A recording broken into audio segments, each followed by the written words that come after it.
بسم اللہ الرحمن الرحیم۔ السلام علیکم ورحمۃ اللہ وبرکاتہ۔ عابد راجہ چینل کی طرف سے آج میں اپنے دوستوں تک رسول اللہ صلی اللہ علیہ وآلہ وسلم کا ایک بہت ہی پیارا فرمان پہنچاؤں گا۔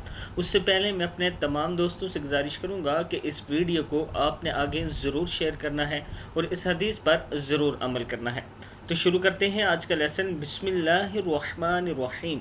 رسول اللہ صلی اللہ علیہ وآلہ وسلم کا ارشاد ہے، میں ایک ایسا کلمہ جانتا ہوں کہ اگر موت کے وقت کوئی شخص اسے پڑھ لے تو اس کی روح راحت اور اطمینان کے ساتھ اس کے جسم سے نکل جائے گی، نیز وہ کلمہ قیامت کے دن اس شخص کے لیے نور ہوگا۔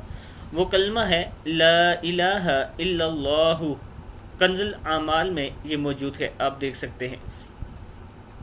پھر سن لیں، رسول اللہ صلی اللہ علیہ وآلہ وسلم کا ارشاد ہے، میں ایک ایسا کلمہ جانتا ہوں کہ اگر موت کے وقت کوئی شخص اسے پڑھ لے تو اس کی روح راحت اور اطمینان کے ساتھ اس کے جسم سے نکل جائے گی۔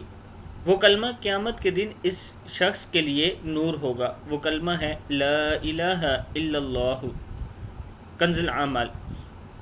میرے خیال سے ہر شخص کی یہی خواہش ہوتی ہے کہ جب اس کی موت ہو تو بہت آرام سے اور اطمینان کے ساتھ اس کی روح اس کے جسم سے نکلے۔ تو آج میں نے آپ تک نبی اکرم صلی اللہ علیہ وسلم کا فرمان پہنچا دیا۔ اب یہ اپنے ذہن میں رکھنا ہے اور اسے یاد بھی کر لینا ہے اور اسے آگے اپنے دوستوں تک ضرور پہنچانا ہے۔ السلام علیکم ورحمۃ اللہ وبرکاتہ۔